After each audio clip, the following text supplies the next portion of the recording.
ગુજરાત પોલીસની સ્ટ્રેન્થ એવી છે કે રાતોરાત આ પ્રકારના ક્રાઇમ આમ નેસ્ત નાબૂદ કરી શકે છે.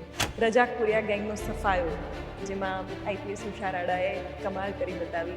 2008 સિરિયલ બોમ્બ બ્લાસ્ટની તમે વાત કરી, તમારી ખૂબ મહત્ત્વની ભૂમિકા એમાં રહી છે.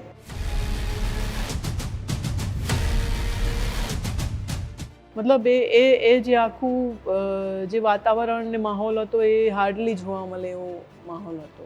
બહુ ડેન્જરસ માહોલ. એક 65 વર્ષની મહિલાનો રેપ વિથ મર્ડર થયું હતું બાલાસિનોરમાં. એવો આરોપી સુરતમાં કે જેણે ક્રૂરતાપૂર્વક હત્યા કરી નાખી છે, એ કેસ પણ તમે હેન્ડલ કર્યો છે. તમે જોયેલો સૌથી વિકૃત આરોપી કયો છે? મારા જે પોલીસ ઇન્સ્પેક્ટર પીએસઆઈ કક્ષાના અધિકારીઓ છે ને, એની આંખો લાલ થઈ ગઈ, એટલા એમના ઉજાગરા હતા કે ઊંઘ્યા નહોતા એ લોકો.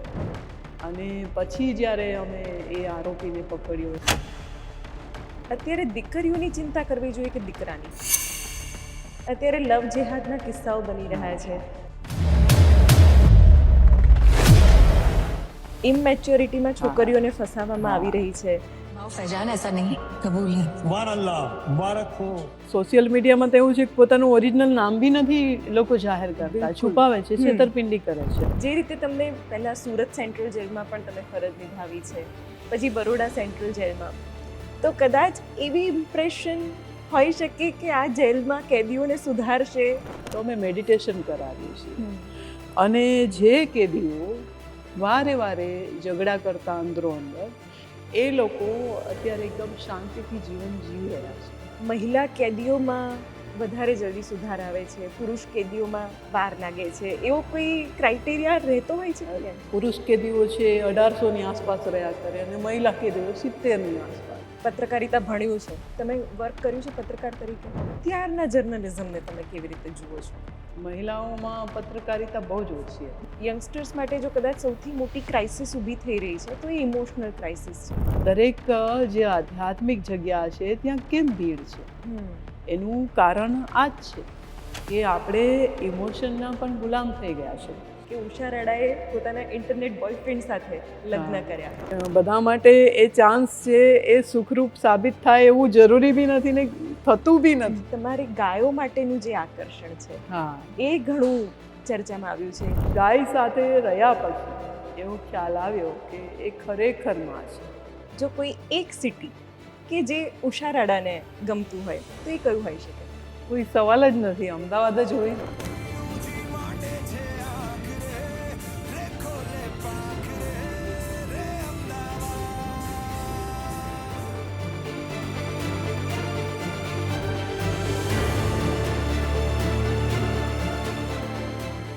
મેમ, આપણે હમણાં બધા સિટીઝની વાત કરતા હતા, કેટલો બધો અનુભવ તમારો. અને જો કોઈ એક સિટી કે જે ઉષા રાડાને ગમતું હોય તો એ કયું હોઈ શકે? કોઈ સવાલ જ નથી, અમદાવાદ જ હોય ને. કારણ શું? કારણ અમદાવાદ, કારણ તો હવે ઘણા કારણો હશે, પણ એટ્રેક્ટિવ તો છે જ અમદાવાદ. તમને બધું જ ત્યાં મળી લે. પછી તમારે કઈ બી ફ્લાઇટ પકડવી હોય, તમારે બાય ટ્રેન જવું હોય, બાય રોડ જવું હોય તો સેન્ટ્રલ, કે તમે ગુજરાતમાં બી કંઈ પણ હોય તો તમને સેન્ટ્રલ પડે અમદાવાદ. અને સૌથી સારું અમદાવાદી એ એટલા માટે કે એ લોકો ક્યારેય ભૂલે એવા નથી. તમારું ગમે ત્યાં પોસ્ટિંગ હોય, મેં આવી ઇમોશનલ પબ્લિક હાર્ડલી જોઈ છે. કે તમારું પોસ્ટિંગ સુરત હોય ને તો ત્યાં પણ એ લોકો પોતાનું પેટ્રોલ ડીઝલ ખર્ચીને ખાલી મળવા આવે.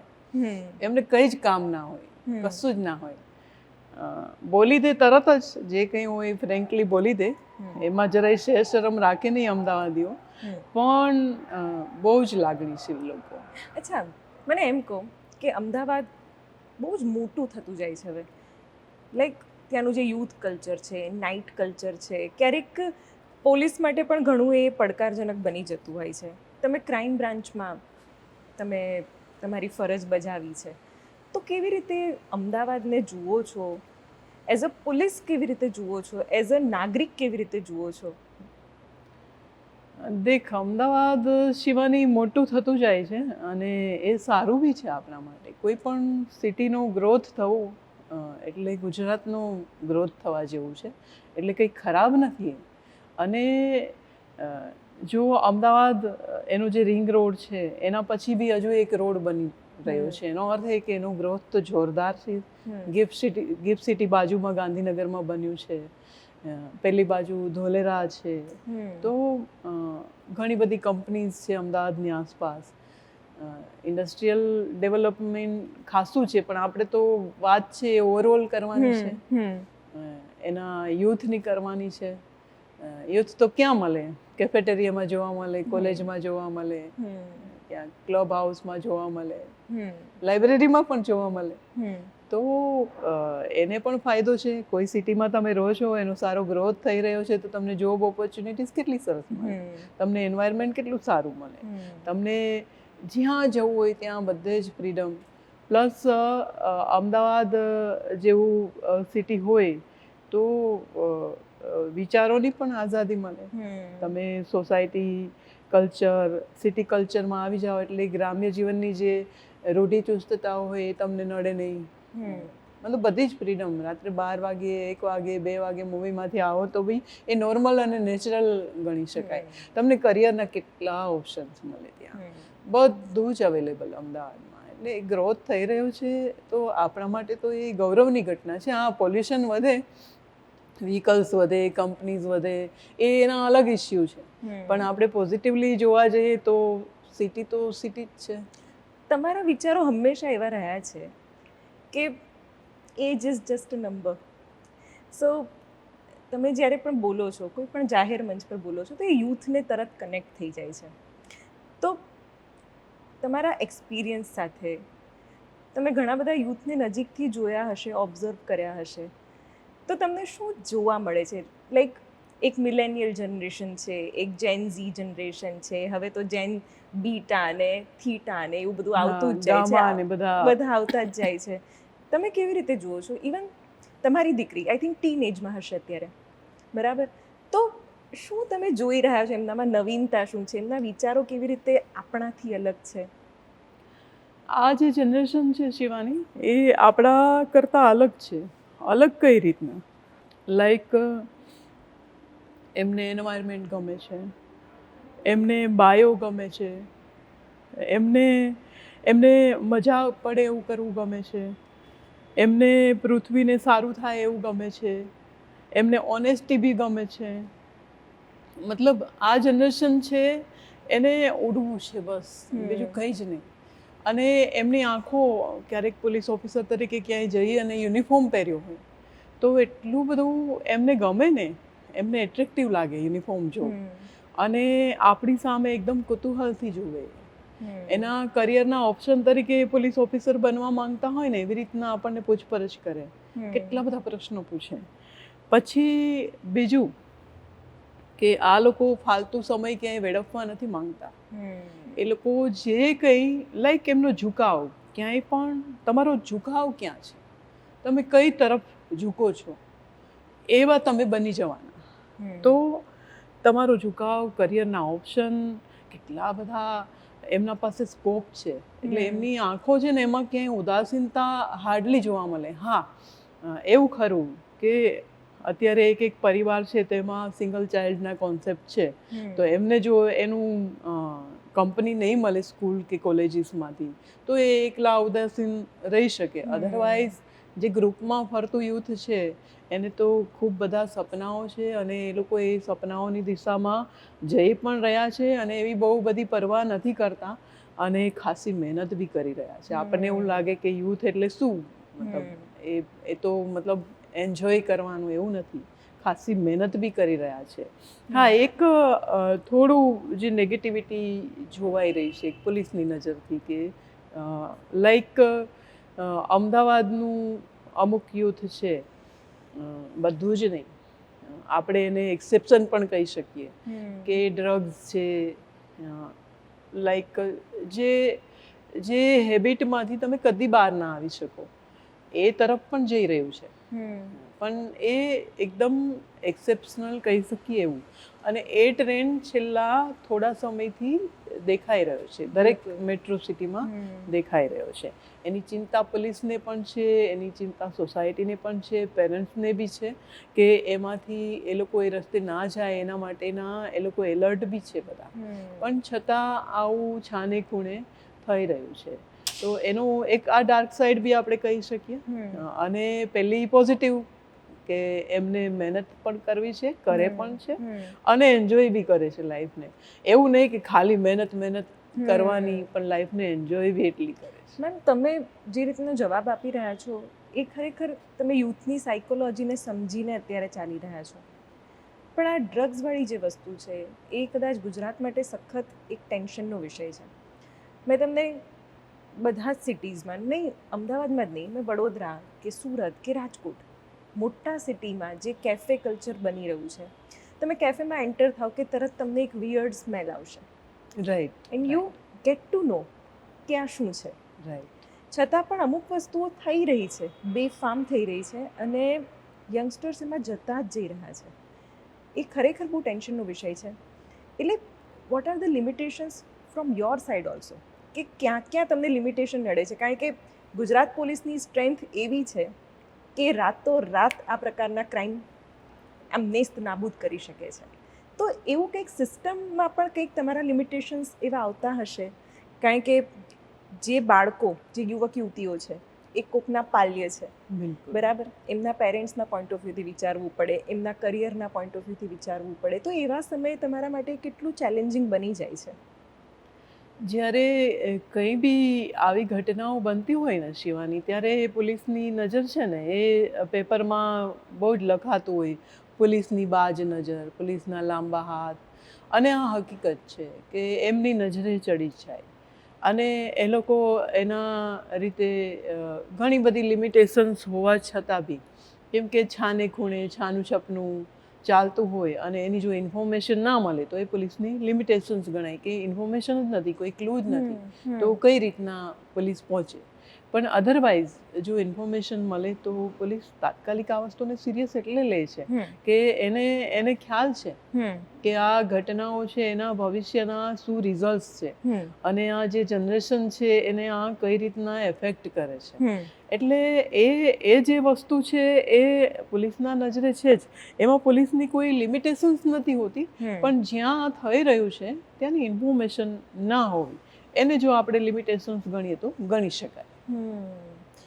એટલે લેક ઓફ ઇન્ફોર્મેશન ક્યાંક આવે છે. તો એટલે તમને શું સપોર્ટ જોઈતો હોય છે એ પણ તમે આ માધ્યમથી કહી શકો? સપોર્ટ જેટલી ઇન્ફોર્મેશન પોલીસને શેર કરે, લાઈક અમારા કોન્સ્ટેબલ્સ પોલીસમાં કેવું હોય છે કે તો પાનના ગલ્લે બી ઊભા હોય અને એટલા માટે જ ઊભા હોય કે એમને માહિતી મળે ક્યાં શું થઈ રહ્યું છે. એ એક સામાન્ય માણસ જોડે બી એકદમ સારી રીતના મળતા હોય છે. એ શેરીમાં બી જઈ શકે, કોઈ પણ જગ્યાએ ઇઝીલી એ એક્સેસ છે પોલીસનો, કોન્સ્ટેબલનો. તો અમારા ડિપાર્ટમેન્ટમાં મોટા ભાગે ઇન્ફોર્મેશન છે કોન્સ્ટેબલના લેવલથી મળતી હોય. બીજું અમારા નંબર્સ, ફોન નંબર, પબ્લિકની પાસે નંબર્સ હોય છે પોલીસના, તો અમને એ ઇન્ફોર્મેશન શેર કરે છે. અને પોલીસને જેટલી પબ્લિક ઇન્ફોર્મેશન શેર કરે એટલું લોકોના હિતમાં, કેમ કે એ જેટલું ઇન્ફોર્મ કરશે એટલું એ જે દૂષણ છે, એ ખોટી એક્ટિવિટીઝ છે એ ત્યાં બંધ થવાની ચાન્સીસ વધી જવાની છે. એટલે અને પોલીસ પાસે બાતમીદારોની જનરલી કમી નથી હોતી, એમને મોટા ભાગે માહિતી મળી જ જતી હોય છે. પણ પબ્લિક વધુ ને વધુ માહિતી શેર કરે તો પોલીસના હાથ વધુ મજબૂત બને. આ પોલીસિંગ જે છે ને એ બહુ ફેસિનેટિંગ લાગતું હોય છે. લાઈક રાની મુખર્જી મર્દાનીમાં જે રીતે એને પોર્ટ્રે કરવામાં આવે છે, તો એવી રીતે આઈપીએસ ઉષા રાડા સાથે પણ ઘણા બધા એવા ગેંગ માફિયા સાથે કે એવી રીતના સંઘર્ષના કિસ્સાઓને એ બધું સાંભળ્યું હોય. જેમ કે રજાકપુરિયા ગેંગનો સફાયો, જેમાં આઈપીએસ ઉષા રાડાએ કમાલ કરી બતાવી. એકચ્યુઅલ સ્ટોરી શું હોય છે એની પાછળની? અને આ બધું જ્યારે આજનું યુવા ધન જે સાંભળવા માંગતું હોય એના માટે કેટલું બધું કહી શકાય કે ઇન્સ્પાયરિંગ હોઈ શકે. અને કારણ કે જે પડદા પર દેખાય છે એવું કદાચ હોતું નથી કે તમે કોઈ ગેંગ હોય ત્યાં એકલા જતા રહ્યા, કોઈ વેશપલટો કરીને, અને એટલું બધું ઇઝી પણ નથી હોતું. ઇઝી બિલકુલ નથી હોતું શિવાની. જે રઝાક ભુરિયાવાળી વાત કરી ત્યારે હું કલોલ હતી અને એક જમીન દલાલનું કિડનેપ થયું હતું. તો એ સમયે આવી જવાબદારી બધા વાઇબ્રન્ટમાં બિઝી હતા, એટલે મને આ જવાબદારી આપવામાં આવી. તો ટેન્શન રહી, કેમ કે એક જમીન દલાલને કિડનેપ કર્યો છે, એને બચાવવાનો છે, એને બચાવવાનો છે ને ગેંગને પકડવાની છે. તો મકર સંક્રાંતિ નજીક હતી અને મને યાદ છે કે મકર સંક્રાંતિના દિવસે બી હું એલસીબી ઓફિસમાં બેઠી હતી અને લગભગ 2 કે 3 રાત હું એલસીબી ઓફિસમાં રોકાઈ હતી, ત્યાંની જે લોકલ ક્રાઇમ બ્રાન્ચ ગાંધીનગરની ત્યાં. અને રોજ જે બસ એ જ પહેલી પ્રાયોરિટી રહી કે આ જે કિડનેપર્સ છે એને કઈ રીતના પકડવા અને જેનું કિડનેપ થયું છે એને જીવતો કઈ રીતના પાછો લાવવો. તો મને ખ્યાલ છે ઘરેથી કપડાં બી મંગાવવા પડતા અને 3 દિવસ ઘરે બી નહોતું જવાયું. અને પછી એને ચેઝ કર્યા, એને જમીન દલાલને છોડાવ્યો, એને એકદમ રિલેક્સ ફીલ કર્યું. પણ પછી બી અમારે તો શાંતિ નહીં જ, કેમ કે પછી કિડનેપર્સને પકડવાના, એટલે જ્યાં સુધી એ પકડાઈ ના જાય ત્યાં સુધી એક અસંતુષ્ટ ફીલ કરીએ કે હજુ પકડાયો નથી. હજુ મીડિયા અને પબ્લિકની અલગ વસ્તુ છે, પણ અમને જે અંદરથી જે બાઇટ થતું હોય કે ગિલ્ટી ફીલ થતું હોય ને કે આને જલ્દી પકડી લઈએ, એ સતત તમારો પીછો કરે અને એ સ્ટ્રેસ, બહુ સ્ટ્રેસ ફીલ કરાવે. એટલે જે બહારથી અમે જે હસતા હોઈએ છીએ એવું દરેક વખતે એવું નથી બનતું હતું. મહેનત તો ખરી, પ્લસ સ્ટ્રેસ બી ખરું, ન પકડવાનું, અને પકડાઈ જાય પછી એની આગળનું ઇન્વેસ્ટિગેશન, એને કઈ રીતના પનિશમેન્ટ મળે, એ બધું જ જોવાનું મલ્ટિપલ એંગલથી શિવાની. અચ્છા, મારે એ પણ સમજવું છે, તમે પણ પત્રકારિતા ભણ્યું છે, તમે વર્ક કર્યું છે પત્રકાર તરીકે? ના, મેં ઇન્ટર્નશીપ કરી છે. ક્યાંથી? મેં અહીંથી બરોડાથી જ કરેલી. અને મારા જે એડિટર હતા એ બહુ એજેડ હતા અને એ સમયે લાઈક મહિલાઓમાં પત્રકારિતા બહુ જ ઓછી હતી, તો એમને બહુ જ સારું લાગતું અને મને અલગ અલગ ઇન્ટરવ્યૂઝ માટે મોકલ્યા રાખે. જેવું હું એમને મળું એટલે તરત જ મને એટલું બધું મોટિવેટ કરે અને જ્યાં જ્યાં ક્યાંય પણ નવું નવું એમને લાગે ને ત્યાં એ મોકલ્યા રાખે. કોઈ યાદગાર ઇન્ટરવ્યૂ તમે કર્યું હોય, યાદ હોય? કોઈક એક રેલવે મિનિસ્ટર આવ્યા હતા અને એનો સર્કિટ હાઉસ વડોદરામાં મેં ઇન્ટરવ્યૂ કરેલો. તો મને આમ સારું એવું લાગ્યું કે એક મિનિસ્ટર મેં એમનો ઇન્ટરવ્યૂ કર્યો છે, કેમ કે ત્યારે તો નાની ઉંમર હોય અને કોઈ મિનિસ્ટરને મળવાનું બી પહેલી વાર આવી રીતના થયું હોય, અને એ બી કોઈ સેન્ટ્રલ મિનિસ્ટર, રેલવે મિનિસ્ટર્સ હતા. તો એમનો ઇન્ટરવ્યૂ કર્યો હતો. તો ત્યારે મને આમ સારું લાગ્યું કે હજુ તો હું નવી નવી ભણીને બહાર આવી છું અને મને મારા એડિટર આટલો સરસ ચાન્સ આપે છે. બહુ જ મોટિવેટ કરતા, ખૂબ મોટિવેટ કરતા. મને એ જાણવું છે, અત્યારના જર્નલિઝમને તમે કેવી રીતે જુઓ છો? કારણ કે તમે જ્યારે હતા ત્યારે એડિટર તમને મોટિવેટ કરતા હતા, હવે ઘણું બધું બદલાયું છે, ચેન્જ થયું છે, તો હવે તમે કેવી રીતે જુઓ છો? પ્લસ પોલીસ અને મીડિયા, જે રીતે આપણે સિનેમાની વાત કરી એવી જ રીતે મીડિયા પણ ઘણી વખત બહુ મોટો ભાગ ભજવતી હોય છે કે કેવી રીતે પોલીસની ઇમેજને તમે બતાવો છો, તો કેવી રીતે જુઓ છો હવે? મીડિયા સારું છે શિવાની, સારું એટલે છે કે એ લોકો જો સવાલો નહીં કરે તો ઘણું બધું લેકિંગ, મતલબ રહી જશે અધૂરું. એ લોકો અને મીડિયા કોઈ એવું નથી, એમની બી ભાગદોડ મેં જોઈ છે. એમને બી અમારી જેમ ખાવાના સમય નથી મળતા. એમની બી લાઈફ છે એ બહુ જ ભાગાદોડીવાળી હોય છે. એમને પણ પરિવાર સાથેનું કનેક્શન ઘણીવાર ઓલમોસ્ટ સ્ટોપ થઈ જતું હોય કે પોસ્ટપોન થઈ જતું હોય, એવી ઘટનાઓ મીડિયાની છે. અને અમારી જોડે જોડે, લાઈક બ્લાસ્ટ થયેલા અમદાવાદના, તો મીડિયા બી અમારી જોડે જ હતું. હવે 12-1 વાગ્યા સુધી, 2 વાગ્યા સુધી જ્યાં ઘટના સ્થળ પર હતા ત્યાં સુધી મીડિયા પણ અમારી જોડે હતું. એટલે મીડિયા છે એ દરેક પહેલામાં છે, એનો ફાયદો બી છે, અને એ ધ્યાન નહીં દોરે તો કોણ દોરશે ધ્યાન? તો આજનું જે મીડિયા છે એવું કહી શકાય કે હવે તો કેટલું બધું, મતલબ કોઈક એવરી ફોન, કોઈ પણ મોબાઈલ મીડિયા થઈ ગયો છે. કોઈ ઘટના બનીને તરત જ હમણાં જ જે સિવિલ હોસ્પિટલ પાસે જે ફ્લાઇટ છે ક્રેશ થઈ, તો તરત જ કોઈએ કેમેરામાં એના લઈ લીધેલું, મોબાઈલ પર લઈ લીધેલું. તો અત્યારે દરેક માણસ હવે મીડિયા થઈ ગયો છે.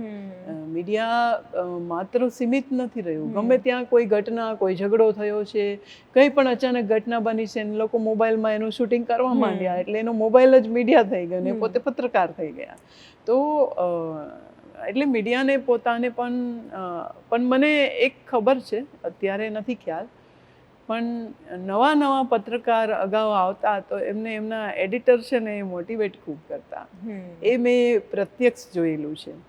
અત્યારે કોમ્પિટિશન પણ મીડિયામાં ખૂબ વધી છે. દરેકે પોતાનું કેલિબર પ્રૂવ કરવું પડે એવો સમય આવ્યો છે, બીકોઝ ઓફ કોમ્પિટિશન. તમારે તમારું કેલિબર છે એ પ્રૂવ કરવું પડે. અને નવો ટ્રેન્ડ શું છે એની સાથે મીડિયાએ પણ રન કરવું જ પડે છે. નવા ટ્રેન્ડ જે બદલાઈ રહ્યા છે એની જોડે અમારે કેમ પોલીસે અપડેટ રહેવું પડે. હવે જૂના જમાનાનું ના ચાલે, સાયબર ક્રાઇમનો યુગ આવ્યો છે તો એના માટે અપડેટ રહેવું પડે. જૂનું પોલીસિંગ બધે જ નહીં પેલું કામ કરે. તો મીડિયામાં શું, દરેક ફિલ્ડમાં એવું જ છે કે અપડેટ રહેવું જ પડે. મોડર્નાઇઝેશન છે તો એનો આપણે એક પાર્ટ છીએ દરેક એજન્સી. 2008 સિરિયલ બોમ્બ બ્લાસ્ટની તમે વાત કરી, તમારી ખૂબ મહત્વની ભૂમિકા એમાં રહી છે. તમે શું કરી રહ્યા હતા એ દિવસે જ્યારે પહેલી લિંક મળી, ત્યારે તમે શું કર્યું? અને એઝ વી બોથ નો કે જર્નલિઝમમાં એક પેલું છે કે બોમ્બ બ્લાસ્ટનો માસ્ટર માઇન્ડ, જ્યારે તમને ખબર જ છે કે સામેવાળો માસ્ટર માઇન્ડ છે, તો કેવી રીતે એ આખી ઘટનાને ટેકલ કરી હતી? અને તમારી શું ઉંમર હતી? તમે તમારા અનુભવથી અથવા સિનિયર્સના અનુભવથી એ કેસને કેવી રીતે હેન્ડલ કર્યો? ત્યારે હું મારી ડી ડિવિઝનની ઓફિસ, ત્યારે એસીપી ડી ડિવિઝન હું હતી અમદાવાદમાં, અને એ કાલુપુર રેલવે સ્ટેશનની સામે જ ઓફિસ ડી ડિવિઝન. તો મારી પાસે ચાર્જ પણ હતો બીજા ડિવિઝનનો, ખાડિયા છે એમાં, કાલુપુર ને ખાડિયા. એટલે મને માહિતી મળી, સાંજનો જ સમય હતો, કે મેડમ ક્યાંક બ્લાસ્ટ થયા છે. એટલે એકદમ વિચિત્ર લાગે, કેમ કે ક્યારેય આવું પેપરમાં વાંચતા હોય. એટલે મેં પૂછ્યું ક્યાં, અમદાવાદમાં કે? એટલે કે કાલુપુર ને ખાડિયા બીજે બધે બહુ જ થયા છે બ્લાસ્ટ. એટલે તો બહુ સરપ્રાઇઝિંગ હતું. એટલે તરત જ દોડીને ખાડિયા પહોંચી. ખાડિયામાં બધું જોયું. પછી લોકોને થોડા દૂર રાખવાના હતા, બેરિકેડ કરવાનું હતું, FSL આવે, એમ્બ્યુલન્સ આવે. મતલબ એ જે આખું જે વાતાવરણ ને માહોલ હતો એ હાર્ડલી જોવા મળે એવો માહોલ હતો. બહુ ડેન્જરસ માહોલ. અને બધા જ શોકિંગ હતા કે આ શું થઈ રહ્યું છે, કે શું થઈ ગયું. એ પછી તો ઇન્વેસ્ટિગેશન નું બધું અલગ ટીમ એની બનાવાય. એમાં એક ભાગ તરીકે મને પણ એક ચાન્સ મળ્યો. તો અને જે વાત કરી કે ટેરરિસ્ટ છે એના ઇન્ટ્રોગેશન, અને એમાં જે સિનિયર્સ છે એનો સપોર્ટ મળવો એ બહુ જ મોટી વસ્તુ હતી. કેમ કે અમે તો હજુ નવા આવ્યા હતા જસ્ટ પોલીસિંગમાં, અને એમાં આટલું મોટું ઇન્વેસ્ટિગેશન, અને એમાં એમનું ગાઈડન્સ મળવું, અમારી ક્યાંય ચૂક ન રહી જાય એનું સતત મોનિટરિંગ કરવું. દરેક જગ્યાએ ઇન્ડિયામાં લગભગ ખાસી એવી જગ્યાએ આના કારણે જવાનું થયું હોય. તો આ બધું જ પોલીસ ઓફિસરની લાઈફમાં હાર્ડલી જેને કહે કે ઇન્વેસ્ટિગેશનનો ચાન્સ મળે એવી એક ઘટના હતી. અને એક જ ગોલ હતું કે કોઈ પણ રીતના બધા ટેરરિસ્ટ પકડાઈ જાય અને આ કેસને ન્યાય મળે. એ મેઇન દરેકનો હેતુ એ હતો. લોકો પોલીસ ઓફિસર્સ, જે તે સમયે ક્રાઇમ બ્રાન્ચના અધિકારીઓ, સિનિયર્સ, જુનિયર્સ, એમણે કશું જોયું નહોતું. ઘર બહાર કંઈ જ નહીં. સવારે 4 વાગે 5 વાગે અમે ઘરે જતા અને પાછા એ જ સવારે 10 વાગે ક્રાઇમ બ્રાન્ચની ઓફિસ આવી જતા. મેં નુપુરને સૂતા જોયેલી એ દિવસો દરમિયાન, કેમ કે તમે અર્લી મોર્નિંગ 4 વાગે 5 વાગે આવો એટલે સૂતી જ હોય અને પાછા જવાના હો ત્યારે સ્કૂલે જતી રહી હોય. તો આવું ખાસું સમય બન્યું હતું. પણ એવું નહીં, બધા કોન્સ્ટેબલથી લઈ અને સિનિયર સુધી બધાની આ જ ભૂમિકા હતી. હમણાં સદગુરુની એક બહુ સરસ રીલ્સ વાયરલ થાય છે કે પેરેન્ટ તરીકે તમારે શું કરવું જોઈએ. તો એમણે કીધું કે બસ ચિંતા ના કરો બાળકની. તો બિંગ અ પોલીસ ઓફિસર, શું તમે કોઈ દિવસ એ જે મેન્ટાલિટી અથવા એ જે માઇન્ડસેટ એ તમારી રીતે તમે જાતે જ આત્મસાત કરી લીધો હોય એવું બન્યું છે? સદગુરુએ તો હમણાં કીધું ને વાયરલ થયું, પણ કદાચ તમારી વાતો પરથી એવું લાગી રહ્યું છે કે મને ચિંતા નથી કે મારું બાળક મોટું થઈ જશે. બિલકુલ એવી કોઈ ચિંતા ક્યારેય નહોતી. કેમ કે અને એમની વાત પણ બૌદ્ધિક રીતના તમે જોવા જાઓ તો એ સાચી જ છે કે બહુ ચિંતા કરવાથી કોઈ ફાયદા નથી. હા, અત્યારનું જે જનરેશન છે એમાં છોકરું કોલેજમાં આવે ત્યારે થોડીક પેરેન્ટ્સને ચિંતા એટલે થાય કે કોલેજમાં એનો સંગ, કોની કંપની, આપણે કહે ને કે કઈ કંપની છે, કેવી કંપની છે, એટલે એના કારણે કદાચ ચિંતા થાય. અને શિવાની એક તો છે જ કે સંગ એવો રંગ આપણે કહીએ. પ્રકૃતિ પણ તું જો જ્યારે એકદમ ડ્રાય થતી હશે તો એ કેમોફ્લાઇઝ થાય. એમાં જેટલા જીવજંતુ હશે એ પ્રકૃતિનો રંગ ધારણ કરે છે. તો સંગની અસર તો થાય જ. એટલે જ્યારે સમયને અનુરૂપ ચિંતા હવે થવી જરૂરી બની ગઈ એટલા માટે કે હવે કોઈ ગેરંટી નથી. અગાઉ કેવું હતું કે આપણે સ્ટડી કરતા કે આપણાથી પહેલા જે સ્ટડી કરતા હતા ને ત્યારે આવા કોઈ દૂષણો જે અગાઉ ચર્ચા થઈ ને એવા હતા નહીં. તો એના કારણે ચિંતા નહોતી. પણ ચિંતા નહીં કરવી જોઈએ, એ હકીકત છે. તમે સ્પિરિચ્યુઅલ છો? સ્પિરિચ્યુઅલ હમણાંથી છું, છેલ્લા થોડા વર્ષથી આમ ચેઝ કરી રાખું છું. થોડું આમ એટ્રેક્ટ થયું છે મન એ તરફ. અચ્છા, કેમ? અચાનક જ કે કોઈ બોડી છે એ ડેડ થઈ જાય તો શું જતું રહે, તો એને ડેડ જાહેર કરવામાં આવે અને ક્યાં જતું રહે, આવો અચાનક જ વિચાર આવેલો. અને કંઈ જ નહીં, મને તો હું આનંદી સ્વભાવની, મોજ મસ્તી કરવાની, નોકરીના ટાઈમે નોકરી કરવાની, સારું મૂવી જોવા જવાનું, સારી જગ્યાએ ચાન્સ મળે ત્યારે ફરવા જવાનું, બુક્સનું રીડિંગ કરવાનું, એકદમ મતલબ આનંદી અને જોલી નેચર. કોઈ વસ્તુને બાકી નહીં રાખવાની, બધું જ સરસ સરસ જમવાનું. અને આવું મારું લાઈફ હતું. પછી એમાં પપ્પા ગુજરી ગયા. તો પપ્પા ગુજરી ગયા એટલે વધારે એ જે પેલી ક્વેસ્ટ હતી ને એને જિજ્ઞાસા કહી શકાય આપણે, એ પ્રબળ બની કે એ ગુજરી ગયા તો ક્યાં જતા રહ્યા. મને બહુ જ એમના પ્રત્યે બહુ જ વાલ, ખૂબ જ એમ. અને હું એમની જ કોપી કરતી નાનપણથી. અને મારે એમની જોડે ઝઘડા બી એટલા થાય ને મને એમના પ્રત્યે પ્રેમ ભાવ બી એટલો ખૂબ જ. કે ક્યાં જતા રહ્યા મારા પપ્પા. અને એ જતા રહ્યા તો આ કોણ હતું જેને આપણે હમણાં, મારા મમ્મી પપ્પા બંનેને અગ્નિદાહ મેં અને મારા બ્રધરે બંને સાથે આપ્યો. તો આ કોણ? અને તો રાખ થઈ ગયા. એટલે બહુ શોકિંગ હતું મારા માટે. બહુ જ મતલબ માનવામાં નહોતું આવતું એવું હતું. અને હું વિચારોમાં ખોવાયેલી રહેતી. પછી મતલબ સ્પિરિચ્યુઅલ બની અને વધુ ને વધુ મતલબ મારા માટે સ્પિરિચ્યુઅલ હોવું એ પીડાદાયક હતું કે શું જતું રહ્યું અને શું છે રહસ્ય, આ જે મિસ્ટ્રી છે એ કોણ છુપાવીને બેઠું છે, આ જે ગેબીપણું છે એ કોણ છુપાવે છે અને આપણે કેમ ના જાણી શકીએ. અને મને પીડા થતી શિવાની, બહુ જ પીડા થતી. એવું જ મમ્મી જ્યારે ગુજરી ગયા ને ત્યારે મમ્મી છેક સુધી મારી સાથે હતા. ઇવન એમનું મૃત્યુ પણ મેં મારી નજર સામે જોયેલું. સાવ બાજુમાં મમ્મી હતા અને એમણે શ્વાસ છોડ્યો. હું 45 મિનિટ સુધી એના ડેડ બોડીની બાજુમાં બેસી રહી અને મને એ મારા માટે બહુ જ મતલબ કે ક્યાં જતી રહી, અત્યારે ક્યાં હશે, એ શું કરતી હશે. આપણે જે પુનર્જન્મનું માનીએ છીએ તો ઓબ્વિયસલી આપણે માનીએ છીએ, ખબર નથી છે કે નહીં પણ માનીએ છીએ. ઘણી એવી વસ્તુ છે કે આપણને ખબર નથી પણ આપણે માનીએ છીએ. કોઈએ કીધું છે, કોઈ આત્મજ્ઞાનીએ કહ્યું છે, એમની કહેવાતી વાણીથી એવું કહેવાયું છે કે પુનર્જન્મ છે એટલે આપણે માનીએ છીએ. દરેકમાં એવું જરૂરી નથી કે આપણના પોતાના એક્સપિરિયન્સ છે. તો કે ક્યાં જતી રહી હશે, મમ્મીએ કયો બર્થ લીધો હશે, સુખી હશે કે દુઃખી. અને એ પછી આ દિશા પકડાય અને હવે એ લાઈક સાયન્ટિફિક રીતના કે સંશોધનની રીતના આવી ગઈ છે. કોઈ અંધશ્રદ્ધાની રીતના નહીં, પણ તમે શું ફીલ કરો છો અને તમે કોણ છો.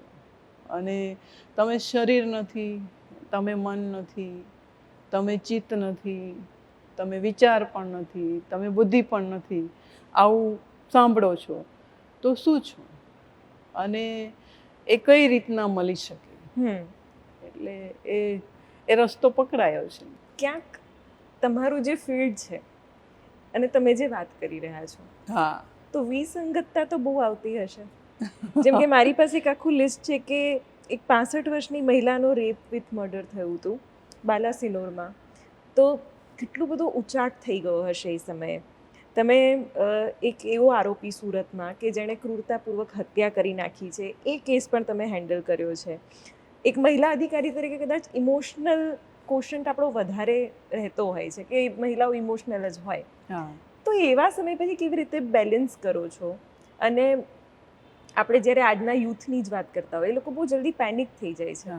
એન્ઝાયટી તો કદાચ 18 વર્ષનો છોકરો કહે છે કે હું એન્ઝાયટીથી અત્યારે પરેશાન છું. એટલે એને કેવી રીતે બેલેન્સ કરવું, અને જ્યારે એક હાર્ડ કોર પોલીસ ઓફિસર સાથે તમે વાત કરતા હો ત્યારે એ શું કરતા હશે એ પણ જાણવું ખૂબ જરૂરી છે. તે એન્ઝાયટીની વાત કરીને, એન્ઝાયટી એટલે આવે છે કે આપણું જે જીવન છે ને અત્યારનું, લાઈક સિંગલ પેરેન્ટ્સ હોય, પછી ઘરમાં એક જ બાળક, સિંગલ ચાઇલ્ડ હોય, જ્યાં સિંગલ બધું થતું રહે છે ને ત્યાં ડિપ્રેશન, એન્ઝાયટી આ બધું બહુ જલ્દીથી આવી જાય. એ સમય હતો જોઈન્ટ ફેમિલીનો, દાદા દાદી, નાના નાની, મામા મામી, કેટલા લોકોથી આપણે ઘેરાયેલા હતા. આપણું બચપન કેટલા બધા લોકો જોડે મતલબ ફેલાયેલું હતું અને એમના સંસ્કાર કેટલા આપણને કેટલી બધી વ્યક્તિઓ તરફથી મળતા હતા. એ બંધ થઈ ગયું છે બિલકુલ. હવે બધા જ મતલબ સિંગલ ચાઇલ્ડ એના કોન્સેપ્ટ છે. ઘરમાં બાળક એકલવાયું છે, કોઈ પૂછનાર નથી, કોઈ કહેનાર નથી, થોડું ઘણું ચર્ચા થાય છે તો એ એના માટે ઇનફ નથી. તો એના કારણે આ એન્ઝાયટી, ડિપ્રેશન એ બધું નાની ઉંમરમાં એટલે આવી રહ્યું છે કે આપણું જે જીવાતું જીવન હતું, એ જતું રહ્યું. આપણું જે બાળપણ હતું, જે પ્રોટેક્ટેડ હતું સંસ્કારોથી, એ અત્યારે એનો અભાવ છે અને એનું આ રિઝલ્ટ છે. બીજી તે વાત કરી કે દેખ, સ્ત્રી છે, એ અધિકારી હોય કે એ મિનિસ્ટર હોય કે એને પીડા વધારે થાય છે. આજે ક્યાંય પણ કોઈ ઘટના બને તો એને એ વધુ સેન્સિટિવ, કદાચ બૌદ્ધિક એંગલ સાઈડ ઉપર જતું રહે છે ત્યારે સ્ત્રીનું ટેમ્પરરી, ત્યારે એ ઇમોશન એને વાગે છે. અને એ હકીકત છે. જે બાલાસિનોરની ઘટનાની તે વાત કરી તો એ સ્ત્રી તો એવા હતા, 65 વર્ષ કે એનાથી પણ વધારે એમની ઉંમર હતી અને એકદમ રિલિજિયસ. એને પરમાત્મા પ્રત્યેનું એટલું બધું હતું કે એને મેરેજ પણ નહોતા કર્યા શિવાની, અને રોજે મંદિરે જવાનું. એમનું ઘર જોઈએ તો બી એમાં તમને પરમાત્મા સિવાય કશું મળે નહીં. એટલે એ બહુ ટચ કરી ગઈ કે આમની સાથે આવું થાય અને આ ઉંમરે થઈ શકે. અને પછી જે અમારી ટીમ જે વળગી એમાં, કેમ કે કોઈ ક્લુ ના મળે અને એ જ પાછી પીડા, એણે જે પીડા ફીલ કરી એ પીડા અમને થાય. મારા જે પોલીસ ઇન્સ્પેક્ટર, PSI કક્ષાના અધિકારીઓ છે ને, એની આંખો લાલ થઈ ગયેલી, એટલા એમના ઉજાગરા હતા કે ઊંઘ્યા નહોતા એ લોકોએ. અને પછી જ્યારે અમે એ આરોપીને પકડ્યો, એક યંગ છોકરો, તો મતલબ એ એક સ્ત્રી અધિકારી હોય કે પુરુષ અધિકારી પણ જે રીતના ક્રૂરતાપૂર્વક એની જોડે એક ઇનોસન્ટ વ્યક્તિ જોડે જે ઘટના બની ને એ અમારા માટે અમે એટલી જ પીડા અનુભવેલી.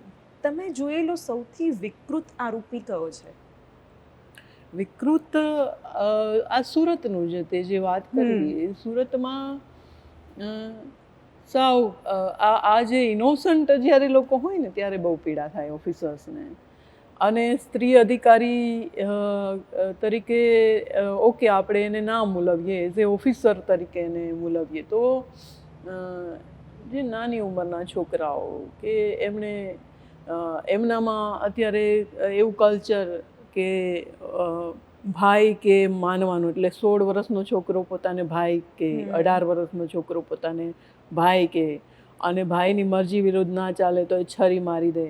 એટલે આ જે અત્યંત ખોટો રસ્તો પકડ્યો છે ને, એટલે મા બાપની ચિંતા થવી જોઈએ શિવાની. એ જમાનામાં આ હતો નહીં આવો રસ્તો, યુથમાં આવો રસ્તો નહોતો. અત્યારે દીકરીઓની ચિંતા કરવી જોઈએ કે દીકરાની? બંને. દીકરાની કેમ અને દીકરીની કેમ? એવી કોઈ ગેરંટી છે મને કે છોકરો છે ડ્રગ્સ નહીં લે, છોકરો છે એ કશું ખોટું નહીં કરે, એ ખોટા રસ્તે નહીં જાય, એને ખરાબ સંગત નહીં મળે, એવી કોઈ ગેરંટી છે? નથી. તો બંનેની ચિંતા તો કરવી જ જોઈએ. એનું જે એક એજ ગ્રુપ આવે ત્યારે ચિંતા કરે જ છે. સમય અત્યારે એવો છે. સમય ને આપણે એ સમયમાં બાળકોને આપણે ના પેલા કરી શકીએ, એને ઇગ્નોર ના કરી શકીએ સમય. અને ઓબ્વિયસલી કે દરેક મા બાપની એ જ ઈચ્છા હોય ને કે પોતાનું બાળક અતિ બુદ્ધિશાળી બને, પોતાનું નામ રોશન કરે અને પેરેન્ટ્સ છે બાળકોના નામે ઓળખાય, એવી દરેકને ચાહ હોય છે. અને એટલા માટે જ આ લોકો કેરફુલ છે. હા, અતિ કાળજી નહીં હોવી જોઈએ, જસ્ટ ઓબ્ઝર્વેશન કહી શકાય. ચિંતા એ ના કહેવાય, આપણે પણ ઓબ્ઝર્વ કરે કે ક્યાં જાય છે, શું કરે છે, એટલું એમ. પછી બહુ તમે એની લાઈફમાં પેલું કરો તો પછી ઇન્ટરફિયર કહેવાય. તો પછી ઓબ્ઝર્વેશન ના કહેવાય, ઇન્ટરફિયર નથી કરવાનું આપણે એની લાઈફમાં. એ આ સંસારના ફૂલો છે, ખીલ્યા છે, એમના પણ સપનાઓ છે, એમાં આપણે એમને મોટિવેટ કરીએ. બસ એને થોડુંક કહે ને કે ઘણીવાર નહીં, પેલી બોગનવેલ હોય તો આ દિશા તરફ વળતી હોય તો એને બદલે એને આપણે સૂર્યપ્રકાશ તરફ વાળીએ કે એને સરસ સનલાઇટ મળે ને ખીલે. એને તો ખીલવવાના જ છે ને આપણે. આપણી તો એ જ જવાબદારી છે. ઇન્ટરફિયર તો આમે નથી ચલાવી લેવાના. આપણે જે સ્વતંત્રતામાં જીવ્યા છે તો એના કરતાં તો એને વધુ સ્વતંત્રતા મળી છે. એટલે ઇન્ટરફિયર કરશો તો ક્લેશ થશે ઘરમાં, વાળવાના થોડા. પણ રીલ્સના એડિક્શનનું શું કરીશું?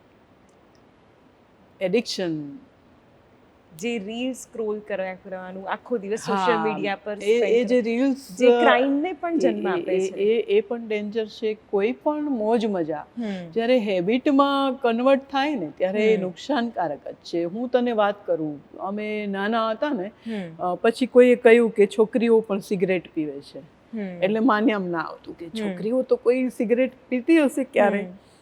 એટલે પછી એકવાર જોયું કે હા, તો છોકરી પણ સિગરેટ પીવે છે. એટલે હવે એવો વિચાર આવે, ત્યારે એટલી બુદ્ધિ નહોતી ચાલતી, ત્યારે તો એમ નેગેટિવલી લેતા. પણ એ છોકરી એ કોઈથી આકર્ષિત થઈ હશે કે જે કોઈ પુરુષ સ્ટાઇલમાં બેઠો બેઠો આમ સિગરેટ પીતો હશે, એવી સ્ટાઇલમાં એનાથી એટ્રેક્ટ થઈ હશે તો જ એને પીવાનું મન થયું હશે. તો આ જે છે ને, કોઈ દારૂ પીવે એ બી શરૂઆતમાં આવી જ રીતના કે મજા આવશે એવા એટ્રેક્શનથી જે ચાલુ કરે છે. તો આ જે એનું જે ખેંચાવાનું છે ને, એ જે મજા છે ને, એ એની હેબિટમાં કન્વર્ટ થઈ જાય છે. અને એ ખોટી મજા ખોટી હેબિટમાં કન્વર્ટ થઈ જાય છે. આમાં બી એવું છે. રીલ્સની વાત તે કરી, સોશિયલ મીડિયાની વાત કરી, લોકો શું કરે છે, રીલ્સ મૂકીને પછી કેટલા લાઇક્સ મળ્યા, એનું ધ્યાન ક્યાં હોય? સતત એમાં થોડી વાર થાય, રીલ્સ મૂકી દીધી, પછી પાછો મોબાઈલ લઈ ફરીથી જુએ કેટલા લાઇક્સ મળ્યા, વળી પાછું એ જુએ.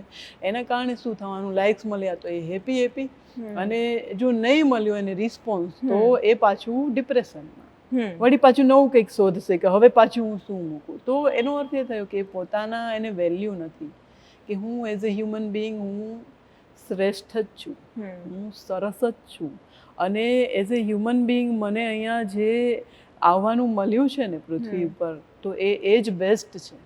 મારે કોઈને આ શો કરવાની જરૂર જ નથી, કે મારે કોઈને પ્રૂવ કરવાની જરૂર નથી. હા, આપણે ઓકે પ્રૂવ થોડું ઘણું કરીએ આપણા લિમિટેશન્સમાં, પણ તમારું સતત ધ્યાન ત્યાં ગયું, તમે એના હેબિચ્યુઅલ બની ગયા, તમને એની આદત પડી ગઈ, અને એણે તમને મોબાઈલે તમને કેદ કરી દીધા, તો એ કેદ જ થઈ ગઈ, એટલે એ નુકસાનકારક છે. અધરવાઇઝ કોઈ રીલ્સ બનાવી એ ખરાબ નથી, પણ વધુ પડતું હાઇલાઇટ કરવું પછી શું થશે કે જ્યારે નહીં હાઇલાઇટ થાય ત્યારે આપણે આ એક્ટ્રેસીસ ને એક્ટરના કેસીસમાં એ જોઈએ જ છીએ ને, કે જ્યારે પછી એમની મૂવી ચાલવાની બંધ થઈ જાય ત્યારે એ ડિપ્રેશનમાં જતા રહે છે, અને કન્ફેસ પણ કરે છે કે હું ડિપ્રેશન કન્ફેસ બી કરે છે.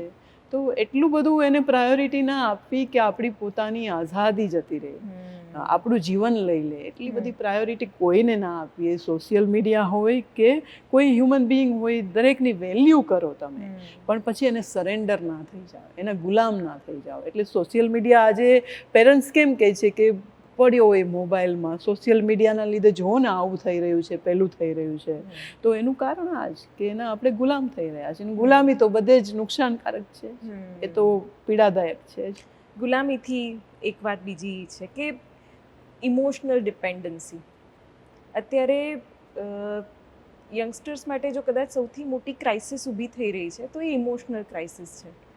અને મને મારું ઓબ્ઝર્વેશન, જ્યારે હું યંગસ્ટર્સ સાથે વાત કરતી હોઉં છું ત્યારે મને એમ લાગે છે કે નેક્સ્ટ 5-10 વર્ષમાં જે લાઈફ કોચ હશે, કે જે સદગુરુ જેવા ગુરુ હશે, એને ત્યાં ભીડ હશે આજની જે યુવા પેઢી છે એની. એટલે મને લાગે છે કે સૌથી વધારે જો કદાચ જરૂર છે ને તો એ લોકોને હૂંફની જરૂર છે, જે નથી મળી રહી. શિવાની, ખાલી સદગુરુના ત્યાં નહીં, દરેક આશ્રમોમાં, દરેક મેડિટેશન સેન્ટરમાં બધે ખૂબ ભીડ છે. મતલબ એમનો વારો નથી આવતો. ભવિષ્ય નહીં, અત્યારે બી તારે મેડિટેશન કરવું છે, તું સર્ચ કરશે તો એમાં વેઇટિંગમાં હોય છે. પ્રેમાનંદ બાબા છે. મતલબ અત્યારે દરેક જે આધ્યાત્મિક જગ્યા છે ત્યાં કેમ ભીડ છે? એનું કારણ આ જ છે કે આપણે ઇમોશનના પણ ગુલામ થઈ ગયા છે. નો ડાઉટ, પ્રેમ વગર માણસ જીવી જ ના શકે. આજે કોઈ પણ માણસ, આપણે પરિવારમાં રહેતા હોય ને કોઈની જો ઝઘડો થયો હોય તો આપણે દુઃખી થઈ જઈશું. પ્રેમ વગર આપણે જીવી જ નથી શકતા, પણ એની ગુલામી ના હોવી જોઈએ. અને એ પ્રેમ જ્યારે એક્સપેક્ટેશન સાથેનો હોય છે, લેતી દેતીને સાથેનો હોય છે, કે તમારે મને આ આપવાનું ને હું તમને આ આપું, એવો પ્રેમ હોય ને ત્યારે એ પીડા આપે. જો એમાં કોઈ સ્વાર્થ ના હોય ને તો એ પીડા ના આપે. તમે ખાલી નિસ્વાર્થ નિર્ભેળ પ્રેમ કરો ને માણસ જાતને કે પરિવારને કે બધાને આપણી આસપાસના, તો એમાં દુઃખી નથી થવાતું, એમાં સુખી જ થવાય છે. તમે બહુ સરસ વાત કરી, વિચારોની સ્વતંત્રતાની વાત કરી. તમારા રિલેશનશિપ એ પણ બહુ ચર્ચામાં રહ્યા છે, અને હેડલાઇન્સ બની હતી કે ઉષા રાડાએ પોતાના ઇન્ટરનેટ બોયફ્રેન્ડ સાથે લગ્ન કર્યા. તમે બહુ બોલ્ડનેસ સાથે એને સ્વીકાર્યું હતું, અને ખૂબ સારી રીતે એ રિલેશનશિપને પણ એક્સેપ્ટ કરીને you are okay with it. તો કેવી રીતે તમે આખી વસ્તુને, આખી તમારી રિલેશનશિપ જર્નીને તમે જુઓ છો? સ્વતંત્ર તો છે ને નાનપણથી મારી પ્રકૃતિ જ રહી છે સ્વતંત્ર, પણ લોકોને નુકસાન કરે એવી સ્વતંત્રતાથી નથી જીવી, બસ ફ્રીડમથી જીવી છું નાનપણથી. અને એના માટે ફાઇટિંગ કરવાની હતી તો ફાઇટિંગ બી કરેલી છે. હવે શાંત થઈ ગઈ છું, પણ એ સમયે ઘરમાં તો ફ્રીડમ જ હતી, કોઈ રોકટોક પહેલેથી નહોતી, નાના હતા ત્યારથી જ નહોતી. બંને એવા હતા, પેરેન્ટ્સ બંને, વિચારોની સ્વતંત્રતા, તમારે એમની જોડે આર્ગ્યુમેન્ટ કરવાની સ્વતંત્રતા, તમે એમના વિચારો સાથે સહમત ના થતા હોય તો પણ એ એમને કહેવાની પણ સ્વતંત્રતા. પછી રૂઢી છે સમાજની, એની સાથે નથી ચાલવું તો એ પણ કહેવાની ફ્રીડમ. કેટલી બધી ઘરમાં ફ્રીડમ જ ફ્રીડમ હતી. હું તો પપ્પાને કહેતી, આનું તમે ઘરનું નામ સ્વતંત્રતા હાઉસ રાખી દો. એટલે એમાં જ ઉછેર જ એમાં થયેલો એમ. તો તો જે વાત કરીને રિલેશનની એમાં પણ નરેશનું જે મળવું છે એની યાર એના મેરેજ છે. હું તો પહેલી વાર અહીં એરપોર્ટ ઉપર અમદાવાદ ઉતર્યો ને ત્યારે મળી. બાકી તો મેસેન્જર ઉપર વાત થયેલી, અચાનક જ એનો ફોન આવ્યો અને અમારે ચર્ચાઓ ચાલી. પછી આ ડિસિઝન લીધો. એકલી હતી, 19 વર્ષ લાઈફના એકલા, એટલે એક હતું જ કે નહીં મારે મેરેજ તો કરવા જ છે. પણ હું કોઈક રાઈટ પર્સનની શોધમાં હતી કે કોઈક સારું પાત્ર મળે તો મેરેજ કરવા જ મારે. એટલે નરેશનો આવી રીતના સંપર્ક થયો અને બી પર જ આ રીતના પરિચય થયો, વાતચીતો થઈ અને ડિસિઝન એ અચાનક જ લીધો. ઘણીવાર એવું કહે ને બધા કે એમ કે તમે તાત્કાલિક ડિસિઝન લો એ સાચા નથી હોતા, તો એવું જરૂરી નથી હોતું. આમાં લાઈફમાં કશું એવું નથી હોતું કે આ વસ્તુ જ સાચી, કે કોઈ એવી મોનોપોલી નથી હોતી કોઈ વિચારોની. તો પહેલી વાર મળી અને એના પછી 5મા દિવસે અમારા મેરેજ હતા. એટલે કોઈ એવું બી નહોતું બહુ લાંબી ચર્ચાઓ કરી હતી કે આપણા વિચારોને સૂટ થશે કે નહીં, કે આપણી જોડે એને એડજસ્ટ થશે, કે એને મારી જોડે એડજસ્ટ થશે કે નહીં, એ વિચારવાનું ને. તો આ કોઈ વિચારો જ નહોતા. બસ આ માણસ ગમી ગયો છે, નાની યાર લગ્ન કરવાના છે, પ્રેમથી જીવવાનું છે, બસ આટલું જ વિચારેલું. પણ હું આને ઓકે ચાન્સ લીધો. Yes exactly. પણ ચાન્સ લીધો. બધા માટે આ ચાન્સ બહુ રિસ્કી છે. નથી બધા માટે એ ચાન્સ છે એ સુખરૂપ સાબિત થાય એવું જરૂરી બી નથી ને થતું બી નથી. બિલકુલ. અને તમે એક રિલેશનશિપમાં છો તો એમાં એક મેચ્યોરિટી છે, બંને પક્ષે છે. પણ અત્યારે લવ જેહાદના કિસ્સાઓ બની રહ્યા છે. ઇમેચ્યોરિટીમાં છોકરીઓને ફસાવવામાં આવી રહી છે. ઇવન છોકરાઓ પણ હની ટ્રેપ થાય છે. તો આ બધી જ વસ્તુ માટે આ જે સોશિયલ મીડિયા માધ્યમો છે એ જ કામ કરે છે. એટલે તમે એના માટે પણ અવેરનેસની એક વાત કહી દો અને બહુ કડક શબ્દોમાં કહો. એ તો સાચી જ વાત છે શિવાની. ચાન્સ ના લેવાય લાઈફ સાથે, ક્યારેય ચાન્સ ના લેવાય. અને દેખ સોશિયલ મીડિયામાં તો એવું છે કે પોતાનું ઓરિજિનલ નામ બી નથી લોકો જાહેર કરતા, છુપાવે છે, છેતરપિંડી કરે છે. અને સોશિયલ મીડિયા ઉપરથી આવી રીતના જિંદગીના ડિસિઝન લેવા એ મને અવિચારી પગલું પણ ક્યારેક લાગે. હું મારા કેસમાં નથી કહેતી, આ તો એક કદાચ અપવાદરૂપ પેલું થઈ ગયું કે ભાઈ લક બાય ચાન્સ થઈ ગયું. પણ તમે જ્યાં સુધી કોઈ પણ માણસનું બેકગ્રાઉન્ડ ના જાણતા હોવ ત્યારે માત્ર સોશિયલ મીડિયાથી તમે કોઈ ડિસિઝન લેશો તો 1 વર્ષમાં કે 6 મહિનામાં બધું બહાર આવવાનું જ છે અને દુઃખી થશો. તો બેટર છે અત્યારે 20 વર્ષ શિવાની સાથે જીવેલા, 26 વર્ષ સાથે જીવેલા લોકોના બી ડિવોર્સ થાય છે, એને મેળ નથી આવતો, તો તમે સાવ અલગ બેકગ્રાઉન્ડમાંથી આવો છો તો તમે સાથે કઈ રીતના જીવી શકો? અને પેલું તો કેવું છે, દૂરથી ડુંગર રળિયામણા જેવું છે. તમે દૂરથી કોઈના વિચારોને અથવા તો તમને તમારી એજ એવી છે કે તમને કોઈક સહારો જોઈએ છે, તમે એકલા છો એટલે તમે સહારો ઝંખો છો. પણ જ્યારે તમે સાથે રહેવાનું ચાલુ કરો ને ત્યારે સહનશક્તિ કોની છે ને એના પૂરેપૂરા પારખા થઈ જાય. કોને છેતર્યા છે એ બધું સામે આવવાનું. તો ત્યારે નિર્ણય છે એ બિલકુલ, અને સોશિયલ મીડિયા ઉપરથી કદી નિર્ણય ના લેવાય. માણસને રૂબરૂમાં મળવું જોઈએ અને અનેક વાર મળવું જોઈએ. અને અનેક વાર મળ્યા પછી આપણને એવું થાય કે નહીં આ બરાબર છે, પછી જ ડિસિઝન લેવા જોઈએ. અધરવાઇઝ કેટલીક વાર મેરેજ કરવાના, કેટલી વાર છૂટાછેડા લેવાના. ચલો માની લઈએ કે કોઈક નહીં ગમ્યું, અને ડિવોર્સ એ પીડાદાયક વસ્તુ છે. ભલે લોકો ડિવોર્સના સેલિબ્રેશન કરતા હોય, એ ખાલી બહારથી લાગે, અંદરથી તો એ પીડાતી જ હોય, ઇમોશનલી એ બ્રેક થઈ જ ગયેલી હોય. પછી એને બહાર આવતા એમાંથી પેલું કરતા બહુ જ વાર લાગતી હોય છે. એટલે કોઈ દિવસ કોઈ માણસને જ્યારે તમે પૂરેપૂરા ના જાણો ત્યાં સુધી કદી એ માત્ર આના માધ્યમથી કોઈ ડિસિઝન નહીં લેવો જોઈએ. અને પેરેન્ટ્સને બી સાથે રાખવા જોઈએ. કેમ નહીં? એ આપણા ગાઈડ ના બની શકે, એ આપણા ગુરુ ના બની શકે. જેમણે આપણને જન્મ આપ્યો છે, જેને આપણને મોટા કર્યા છે, એ આ ડિસિઝનમાં પણ કેમ એને શેરિંગ એની જોડે ના કરીએ? આફ્ટર ઓલ એના જીવનનો જે અનુભવ છે એ તો આપણી જોડે શેર કરશે ને. બિલકુલ. તો એમને બી જોડે રાખવા જોઈએ. એટલે બહુ ટ્રિકી છે આ આખી વસ્તુ. એને તમે કેટલી મેચ્યોરિટીથી કેટલી સેન્સિબિલિટીથી લો છો એ વસ્તુ છે. એક વાત બહુ જ વધારે સોફ્ટ સ્ટોરીઝમાં ચર્ચામાં આવી છે કે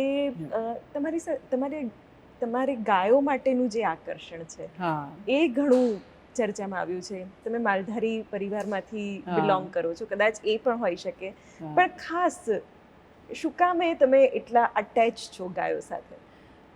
એવું નથી ગાયો જોડે ખાલી એટેચ છું, મને બધા જ તમામ ગમે. જીવો. અહીંયા ખિસકોલી જતી હશે ને તો બી હા. મારું નજર ત્યાં પડશે, ઉંદર જતો હશે ને તો બી મારી નજર ત્યાં, કોંકરોચ હશે ને તો બી મને હા. એના પર ચીડ નહીં થાય. હા. એને ઘરની બહાર કાઢી મૂકી ઓકે, પણ એના પ્રતિ ચીડ નહીં થાય. હા. કોંકરોચ છે, હમ. ગરોળી બી, મતલબ એવું નથી. મને માત્ર ગાય પ્રત્યે નહોતું, હમ. દરેક જીવજંતુ મને ગમે પહેલેથી.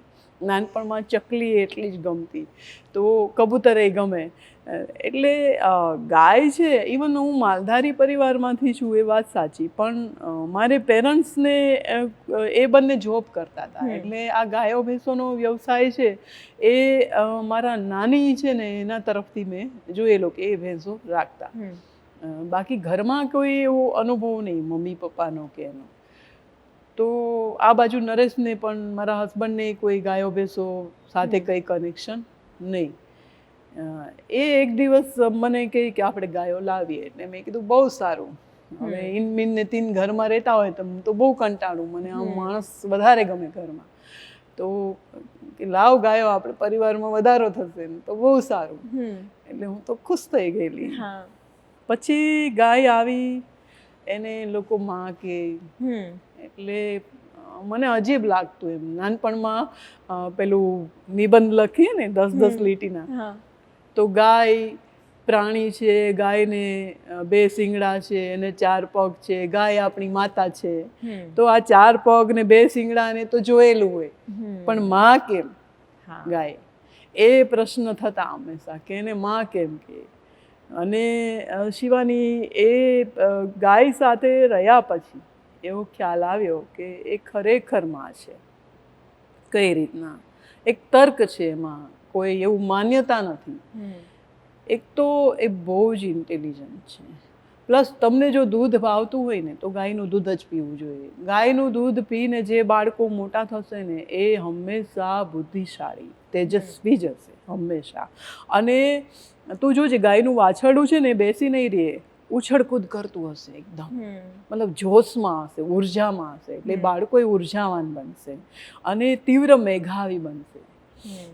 તો એ ગાયનું બધું જ આપણા માટે કામનું, બધું જ. એટલે એનું ગૌમૂત્ર, ગોબર, એનું દૂધ તો કામનું, જેમાંથી દહીં બને, એમાંથી છાશ બને, એમાંથી માખણ બને. એમાંથી ભગવાન કૃષ્ણજીને માખણ ખૂબ ગમતું, એનું કારણ બ્રેઇન. માખણ છે ને બ્રેઇનને બહુ જ સુંદર બનાવે. એટલા માટે કૃષ્ણજીએ એક મેસેજ આપવા માટે આ તુલસી છે, માખણ છે, મોરપીંછ છે, બધા પ્રતીકો જ છે આપણા માટે, આપણા બોડીને હેલ્પફુલ બને એટલા માટે. જો જે બાળપણથી જે અતિશય માખણ, વલોણાનું માખણ, આજકાલનું જે પેલું બટર આવે એનું હું નથી કહેતી, પણ વલોણાનું જે માખણ ખાધું હશે ને એ બહુ જ બુદ્ધિ પ્રતિભા સંપન્ન હશે એ બાળક. તો ગાય, બીજું ગાય છે એમાં ગીર સાથે મારે વધારે કનેક્શન. તો ગીરનું કેવું કે એ છે ને આ હથેળીને ચાટે.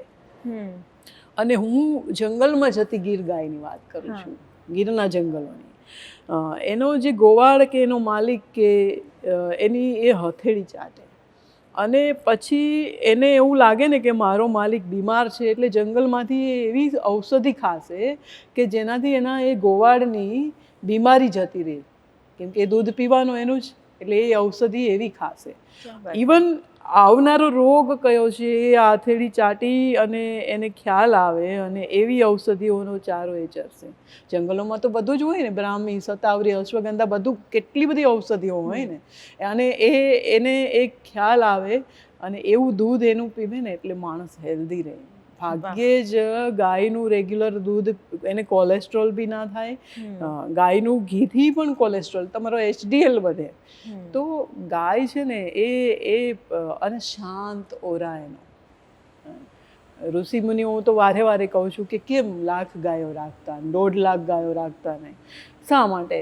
એમને કંઈ મતલબ ભરી ભરીને દૂધ પીતા? ઋષિમુનિઓ તો એમના ધ્યાનમાં, એમના મેડિટેશનમાં એમની આખી જિંદગી ચાલી જતી. કદાચ વાટકો એક ગ્લાસ એક દૂધ પીતા હોય એના માટે 1.5 લાખ ગાયોની શું જરૂર હોય? કૃષ્ણજી કેમ ગાયની જોડે રહેતા? શા માટે? એની શાંત ઉર્જા. પેલું કાવ કડલિંગનું અત્યારે ફોરેનમાં આવ્યું છે કે કાવને હગ કરવાનું, તો આપણે તો વર્ષોથી આપણો કાનુડો જ ગાયની વચ્ચે નાનો મોટો થયેલો આપણે જોઈએ જ છીએ. એની શાંત ઉર્જા એ ભલાને શાંત રાખે. તમે ગાયની પાસે રેગ્યુલર બેસો ને તો તમારી અંદર એક અજાણી શાંતિ આવે કે તમને પોતાને પણ અચરજ થાય કે આ શાંતિ ક્યાંથી આવી રહી છે. એવી શાંત ઉર્જા હોય. એટલે ગાયને આપણે એટલે માં ગણીએ, આપણી માં જ છે. તમે જે વાત કરી રહ્યા છો એનાથી તમારી સ્ટ્રિક્ટ અધિકારી તરીકેની તો કોઈ છબી બહાર નથી આવી રહી, પણ જે રીતે તમને પહેલાં સુરત સેન્ટ્રલ જેલમાં પણ તમે ફરજ નિભાવી છે, પછી બરોડા સેન્ટ્રલ જેલમાં, તો કદાચ એવી ઇમ્પ્રેશન હોઈ શકે કે આ જેલમાં કેદીઓને સુધારશે, કડક અધિકારી છે, એના માટે આવી રીતના તમને ટ્રાન્સફર્સ મળે છે કે શું? એવું નહીં શિવાની, એ દેખ કડક અધિકારી હોવું અને મારા અવાજ ઉપરથી તો કંઈ ખ્યાલ જ ના આવે કડકાઈનો. ઘણા આવતા હોય ને એક ઇમ્પ્રેશનથી આવતા હોય ઓફિસમાં, પછી મારો અવાજ સાંભળે ને એટલે એકદમ આમ નોર્મલ થઈ જાય કે તમારો અવાજ તો મીઠો મીઠો અવાજ છે, પાછો કાઠિયાવાડી લહેકો છે. એટલે એમ કે મેડમ આમ તમે કડક તો લાગતા નથી. પણ હવે આ તો કેવું હોય કે જેવો દેશ એવો વેશ, એટલે જેવી પરિસ્થિતિ એવો વેશ. એમ કે સામાન્ય સારા નાગરિક જોડે થોડું કડકાઈથી વર્તન કરવાનું હોય. જ્યાં એવું લાગે આપણને ત્યાં થોડી બ્રેક મારવી પડે એમ. અધરવાઇઝ તો જેલની વાત છે તો કેદી દેખ અમારા માટે કેદી અને સાચવવાની જેલની જવાબદારી છે. બહાર એમણે જે ક્રાઇમ કર્યો છે એ અલગ ઘટના છે, અને અમને સાચવવા માટે આપ્યા છે કે આ લોકોને એમને સાચવવાના. હવે જે વસ્તુ એ કરીને આવ્યા છે એનાથી એ પીડાતા હોય અને તમે એને પીડાવવાનો તો અમને એને પીડાવવાનો તો અધિકાર પણ નથી, અને પીડા પણ નહીં આપવી જોઈએ. એમાંથી એને બહાર લાવવાના હોય, અથવા તો એ જેવા છે એવા ના બને એ જોવાનું હોય અમારે, કે ફરીથી પાછું એનું એ ક્રાઇમ ત્યાં બહાર જઈને પણ ના કરે. અને એના માટે જેલમાં અમે મતલબ આ પણ એક રિસર્ચ જ છે કે ખરેખર આનાથી ફાયદો થાય છે કે કેમ.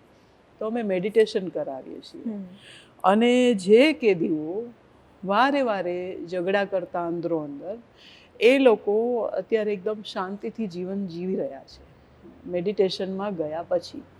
અને જે બહારથી પણ આવે ને જે કેદીઓ કે આ બહુ તોફાન એમણે કર્યા છે ફલાણી જેલમાં, આ જેલમાં, અને એ અહીંયા આવે ને એટલે પહેલા જ દિવસથી અમે એમને મેડિટેશનમાં એમને પૂછી જોઈએ કે તમને મેડિટેશન કરવું છે, અને હા પાડે તો ત્યાં એમને જવા દઈએ. અને એના કારણે અમને કમ્પ્લેન કરતા એ બંધ થઈ ગયા છે.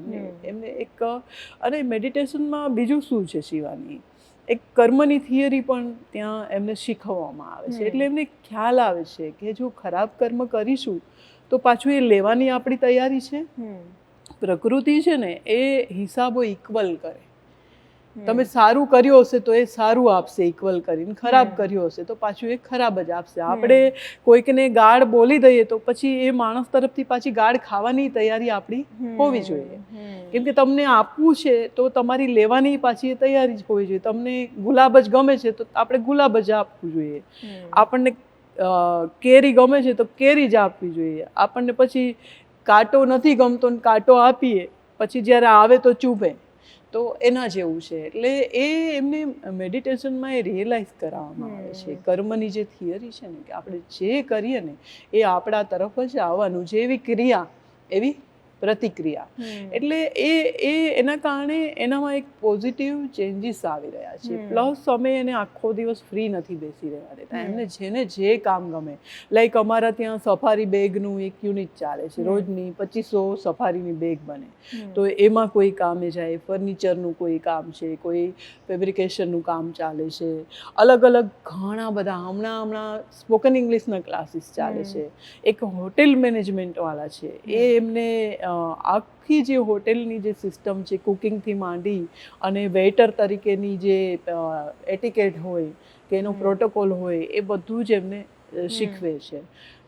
મતલબ એટલું બધું, લાઈક શેફ છે તો એની પેલી જે કેપ પહેરે છે એ બનાવવાનું જેલમાં ચાલે છે, સ્ટિચિંગ ચાલે છે, ભજીયા હાઉસ ચાલે છે, બાર્બર શોપ ચાલે છે. કોઈ એવી વસ્તુ નથી કે એમને કામ ના મળી રહે. જેમને સાહિત્યનો શોખ છે એમના માટે લાઇબ્રેરી પડી છે, બુક્સ વાંચે છે. ઘણા કેદીઓ તો છે મેડિટેશનની આટલી જાડી બુક હિન્દીની વાંચતા હોય, તો મને બહુ જ અજીબ લાગે.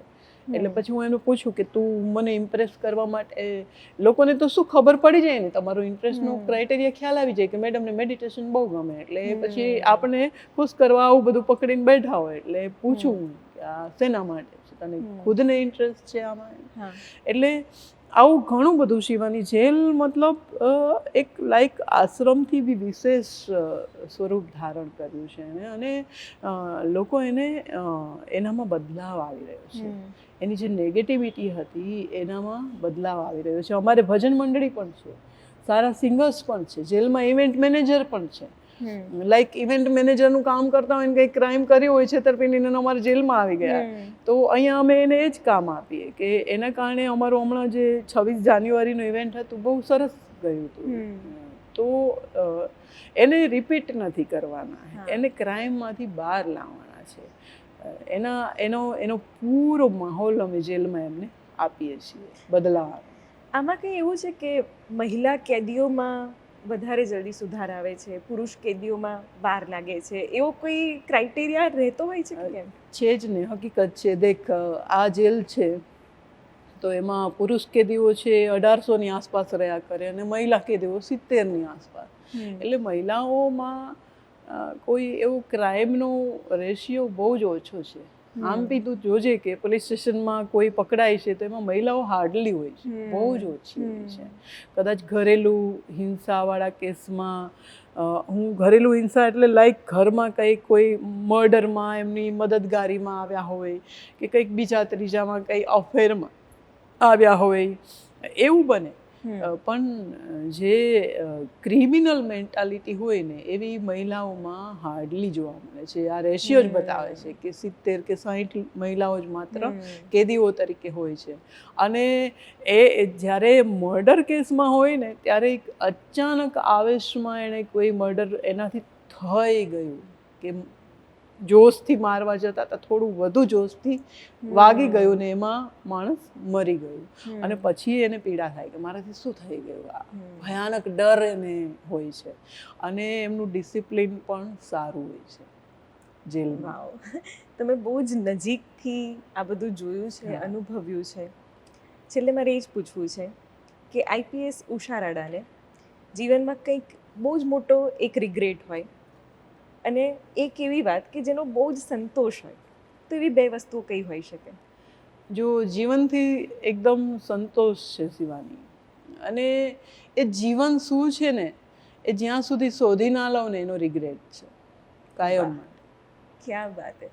Thank you so much. અમારા શોમાં તમે આવ્યા, આટલો બધો સમય ફાળવ્યો. Thank you so much. Thank you Shiva, thank you.